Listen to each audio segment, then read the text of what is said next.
Hello മക്കളെ, നമ്മളിന്ന് study ടൈമിൽ എടുക്കുന്നത് 4ാം ക്ലാസ്സിൻ്റെ മലയാളത്തിൽ 5ാമത്തെ യൂണിറ്റ് നന്നാവാൻ ഒന്നാവാം എന്നതിലെ വിരുന്നൊരുക്കാം എന്നുള്ള പാഠഭാഗമാണ്. അപ്പം നമുക്ക് പെട്ടെന്ന് തന്നെ ക്ലാസ്സിലേക്ക് കടക്കാം. ഇവിടെ 2 ചിത്രങ്ങൾ തന്നിട്ടുണ്ട് അല്ലേ. ഒന്നാമത്തെ ചിത്രത്തിൽ ഒരു ആന കുഴിയിൽ വീണിട്ട് ആളുകൾ രക്ഷപ്പെടുത്താൻ നോക്കുന്ന ചിത്രമാണ്. വെള്ളത്തിലാണ് വീണിട്ടുള്ളത്. അപ്പോൾ JCB ഉപയോഗിച്ച് മണ്ണ് മാറ്റി കരകയറ്റാനുള്ള ശ്രമം ഒരു ഭാഗത്ത്, പിന്നെ കയറിട്ടിട്ട് വലിക്കാനൊക്കെ ഉള്ള ശ്രമം ഒരു ഭാഗത്ത് ആളുകൾ ചെയ്യുന്നുണ്ട്. പിന്നെ ആ കുളത്തിലെ വെള്ളം ഓസ് ഉപയോഗിച്ച് പുറത്തേക്കാക്കി വറ്റിക്കാനുള്ള ശ്രമം നടത്തുന്നുണ്ട്. അപ്പോൾ ആ ചിത്രത്തിലൂടെ നമുക്ക് മൃഗങ്ങളോടുള്ള മനുഷ്യൻ്റെ സ്നേഹമാണ് കാണാൻ കഴിയുന്നത്.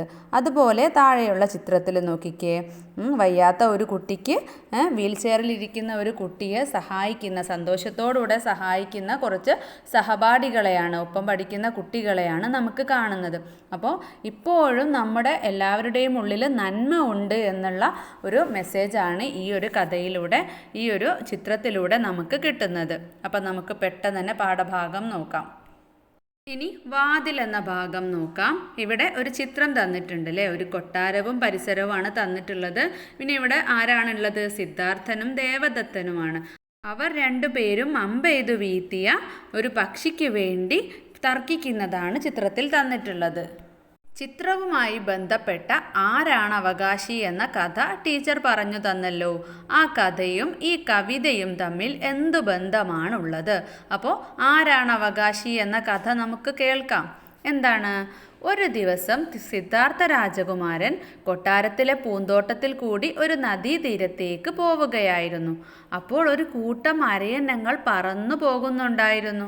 അവയുടെ പറക്കലിൻ്റെ ഭംഗി ആസ്വദിച്ചുകൊണ്ട് നിൽക്കുമ്പോൾ അതിൽ നിന്ന് ഒരു പക്ഷി സിദ്ധാർത്ഥ രാജകുമാരൻ്റെ മുമ്പിൽ വീണു.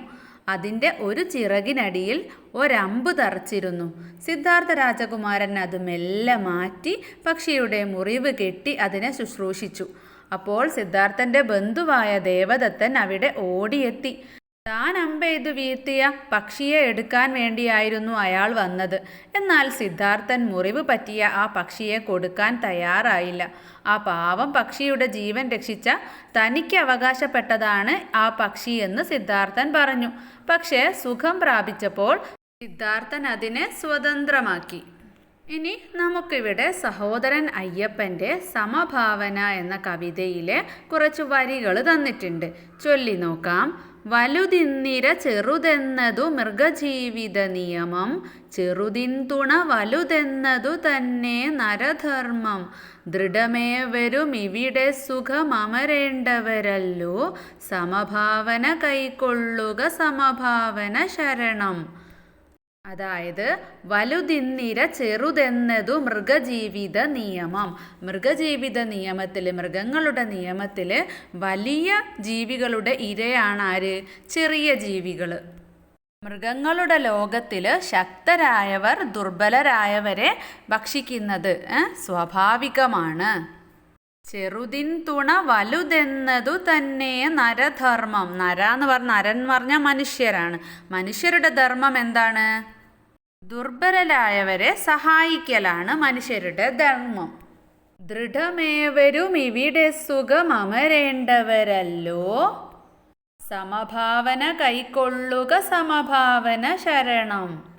ഈ ലോകത്ത് എല്ലാവർക്കും എല്ലായ്പ്പോഴും ഒരുപോലെ ജീവിക്കാൻ പറ്റില്ല. അതുകൊണ്ട് തന്നെ എല്ലാവരെയും ഒരുപോലെ കാണാനുള്ള മനസ്സ് ഉണ്ടാവണം. അപ്പോൾ ഈ കവിതയും കഥയും തമ്മിൽ എന്ത് ബന്ധമാണുള്ളത്? വലിയ ജീവികൾ ചെറിയ ജീവികളെ പിടിച്ച് തിന്നും. അതാണ് മൃഗങ്ങളുടെ ലോകത്തിലെ നിയമം. അവിടെ ശക്തിയാണ് വലുത്. മനുഷ്യർ മൃഗങ്ങളെ പോലെയാകരുത്. ചെറിയവരെയും ദുർബലരെയും സഹായിക്കുകയും സംരക്ഷിക്കുകയും ചെയ്യുക എന്നതാണ് മനുഷ്യൻ്റെ ഏറ്റവും വലിയ ധർമ്മം. ഈ ലോകത്ത് ശക്തിയുള്ളവരും ഇല്ലാത്തവരും സന്തോഷത്തോടെയും സമാധാനത്തോടെയും ജീവിക്കേണ്ടവരാണ്. എല്ലാവരും തുല്യരാണ് എന്ന ചിന്ത, സമഭാവന നമ്മുടെ മനസ്സിൽ എപ്പോഴും ഉണ്ടാകണം. സമഭാവനയുടെയും സ്നേഹത്തിൻ്റെയും പ്രാധാന്യമാണ് കഥയും കവിതയും പറഞ്ഞു തരുന്നത്. നമ്മുടെ പാഠഭാഗം വിരുന്നൊരുക്കാം. പാവയൂണ്. പാവയൂണിനൊരുക്കാം നീ പോയി പറയേണ്ടോരെ വിളിച്ചോളൂ. പാറുകയായി മീനുക്കുട്ടിയൊരാളെയും വിടുവാൻ പാടില്ല. മുറ്റത്തെ പാഴില മാറ്റി തൂത്തുനിരത്തി വെടിപ്പാക്കി. സാരി നീട്ടി പന്തലുമിട്ടു നേരം കഴിയാറായല്ലോ. സാരമില്ല കളിയല്ലേ, ഈ പാചകമൊരു കൺകെട്ടല്ലേ. പ്ലാവില കറുക ഉണക്കത്തോലും പൂവും കോലും ചെഞ്ചരലും കോരി വിളമ്പാൻ അമ്മ വരുമ്പോൾ ആരാർ വന്നു നിരക്കുന്നു. കാലുവെന്തു നടക്കും നായ, ആകെ നനഞ്ഞൊരു പെൺപൂച്ച, കാലൊടിഞ്ഞൊരു കണ്ണില്ലാത്തൊരു പാവം കാക്ക വയസ്സെത്തി. കൊമ്പ് മുളയ്ക്ക കൊച്ചനൊരാട്, പല്ലില്ലാത്ത മനുക്കുട്ടൻ, കുടമണി കെട്ടിയ ചെമ്പിച്ചിപ്പൈ അരികെ താറാവിൻകൂട്ടം. കോഴിക്കൂടു തുറന്നൊരു കൂട്ടർ, ചോണനുറുമ്പിൻ പടയോട്ടം. അണ്ണാർക്കണ്ണൻ വേട്ടാളന്മാർ, അരുമത്തുമ്പികൾ പൂമ്പാറ്റ, അമ്പായിപ്പായും പൂങ്കുരുവി, പൂച്ചെണ്ടിലുറങ്ങും തേനീച്ച, ചവിറ്റിലക്കിളി മൈനകൾ മണ്ണിൽ കളിച്ചു തീരാ കുഴിയാന. പാവയൂണിനു പന്തിയൊരുങ്ങെ പഴയ യശോദ പിറക്കുന്നു. ആരിവർ എന്ത് പ്രപഞ്ചം മുഴുവൻ ആയമ്മയ്ക്കു പകയ്ക്കുന്നു. പറയുകയാണിതു കുറവായമ്മേ, പലരും വരുവാനൊത്തില്ല. ഇവൾക്കു പുഞ്ചിരിയുണ്ടല്ലോ ചെന്നൊരൊറ്റ വറ്റാൽ നിറയിക്കാൻ. VM ഗിരിജയുടെ പാവയൂണ് എന്ന കവിതയാണ്. കവിതയിൽ എന്താ മക്കളെ പറയുന്നത്? മീനുക്കുട്ടി വിരുന്നൊരുക്കുകയാണ് അല്ലേ. മീനുക്കുട്ടിയും കൂട്ടുകാരും ചേർന്ന് വിരുന്നൊരുക്കുകയാണ്. എല്ലാവരെയും വിളിക്കണം, ആരെയും വിട്ടു പോകരുതെന്നുള്ള നിർദ്ദേശം മീനുക്കുട്ടി കൊടുക്കുന്നുണ്ട്.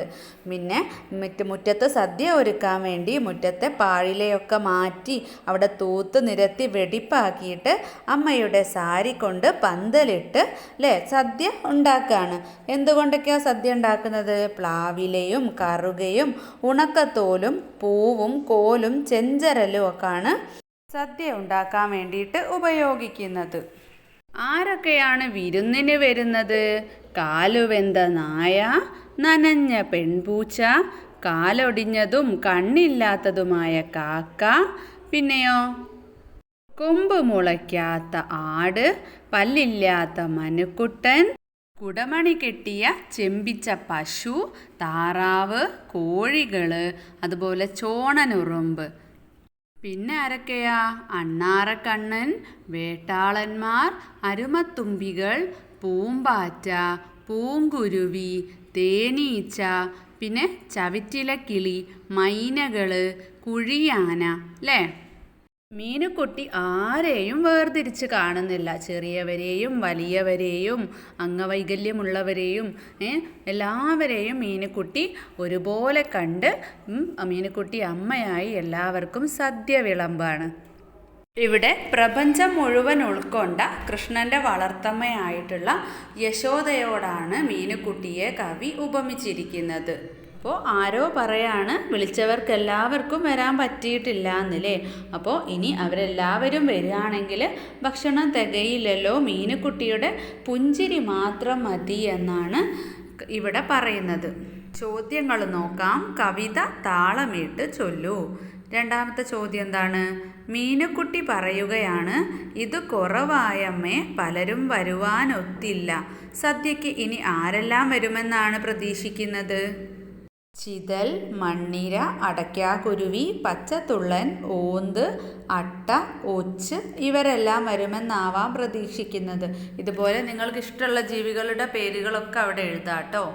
ഇനി ലാസ്റ്റ് ചോദ്യം, ഏറ്റവും പ്രധാനപ്പെട്ടതെന്ന് നിങ്ങൾ കരുതുന്ന വരികൾ കണ്ടെത്തൂ. തിരഞ്ഞെടുക്കാനുള്ള കാരണമെന്തെന്ന് ചുരുക്കി എഴുതൂ. ഈ കവിതയിൽ എനിക്ക് ഏറ്റവും ഇഷ്ടപ്പെട്ട വരികളാണ് ഇവൾക്ക് പുഞ്ചിരിയുണ്ടല്ലോ ചെന്നൊരൊറ്റ വറ്റാൽ നിറയിക്കാൻ എന്നത്. എല്ലാവരെയും ഊണിനെ വിളിച്ചു കൊണ്ടുവന്നപ്പോൾ ഇവർക്കെല്ലാം എന്ത് നൽകുമെന്നോർത്ത് അമ്മ അമ്പരന്നു.